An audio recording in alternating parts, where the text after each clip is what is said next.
भारत के हरे भरे भूदृश्यों के भीतर बसे एक विचित्र गांव में पीढ़ियों से एक रहस्यमय और भयानक किंवदंती कानाफूसी हो रही है।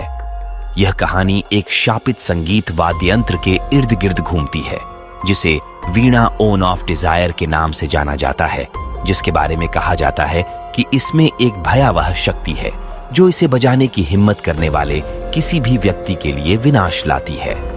चंद्रपुर गांव अपनी जीवंत संस्कृति और समृद्ध इतिहास के लिए जाना जाता था।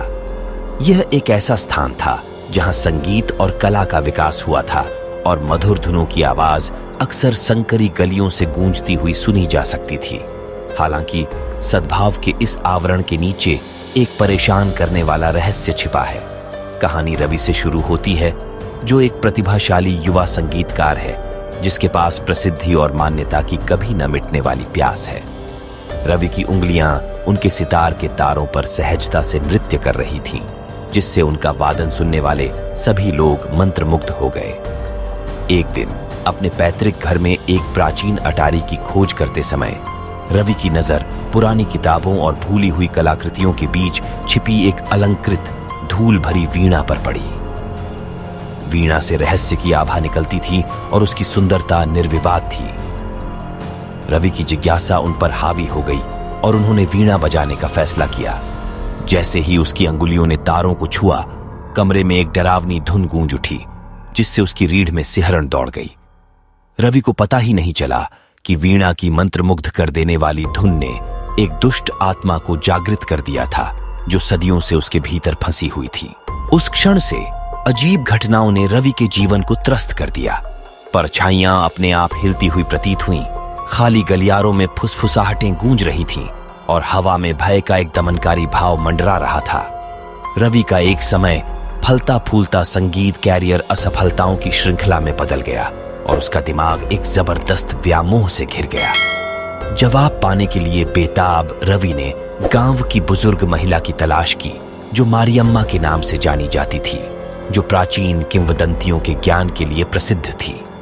मारियम्मा ने वीणा के पीछे की गंभीर सच्चाई का खुलासा किया।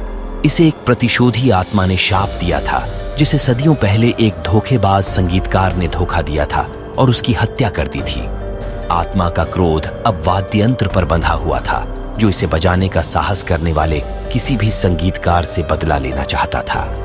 अभिशाप को तोड़ने और खुद को दुष्ट आत्मा की पकड़ से मुक्त करने के लिए दृढ़ संकल्पित रवि एक विश्वासघाती यात्रा पर निकल पड़ा। मारियम्मा के मार्गदर्शन से वह आत्मा के विश्राम स्थल का पता लगाने और उसे एक अनुष्ठान के माध्यम से प्रसन्न करने के लिए निकला, जिसमें संगीत और रहस्यवाद का एक जटिल नृत्य शामिल था। अनुष्ठान आसान नहीं होगा। इसके लिए रवि को अपने गहरे डर का सामना करना पड़ा और प्रतिशोध की भावना से संवाद करने के लिए संगीत की शक्ति का उपयोग करना पड़ा। जैसे जैसे अनुष्ठान की रात करीब आती गई, गांव ने अंधेरे की ताकतों और मानवीय आत्मा के लचीलेपन के बीच लड़ाई के लिए खुद को तैयार कर लिया। चंद्रमा आकाश में नीचे लटका हुआ था, जिससे चंद्रपुर पर एक भयानक चमक दिखाई दे रही थी। रवि वीणा से लैस एक पवित्र अग्नि के सामने खड़ा था। उसकी उंगलियां कांप रही थीं, फिर भी दृढ़ था। वीणा की धुन रवि की अपनी रचना के साथ जुड़ गई, जिससे एक भयावह सामंजस्य पैदा हुआ जो पूरी रात गूंजता रहा। गांव ने सांस रोककर देखा कि आत्मा रवि के सामने साकार हो रही है। उसका रूप अलौकिक और भयानक के बीच बदलता जा रहा है। माहौल तनावपूर्ण हो गया, क्योंकि रवि और गांव दोनों का भाग्य अधर में लटक गया। प्रत्येक नोट के साथ रवि ने अपना दिल और आत्मा संगीत में डाल दी। उनके दृढ़ संकल्प ने उस द्वेष पर काबू पा लिया जिसने उन्हें परेशान किया था। आत्मा का क्रोध कम होने लगा और उसके प्रतिशोधपूर्ण क्रोध का स्थान दुहक और क्षमा की भावना ने ले लिया। जैसे ही अंतिम स्वर हवा में गूंजा, आत्मा लुप्त हो गई और अपने पीछे शांति का स्पष्ट एहसास छोड़ गई। अंततः श्राप टूट गया और चंद्रपुर शापित वीणा के चंगुल से मुक्त हो गया। रवि का संगीत, जो कभी अंधेरे से धुंधला था, अब एक अलौकिक सुंदरता से जगमगा रहा है, जिसने सुनने वाले सभी लोगों के दिलों को छू लिया। गांव का संगीत एक बार फिर से फलने फूलने लगा, लेकिन शापित वीणा की कथा उनकी यादों में अंकित हो गई। संगीत की शक्ति और मानवीय भावनाओं की गहराई की एक सतर्क कहानी। और इस प्रकार विनाश की वीणा की मनमोहक धुन एक गांव की स्थायी भावना और संगीत की मुक्तिदायी शक्ति का प्रमाण बन गई, जो समय के गलियारों में हमेशा गूंजती रही।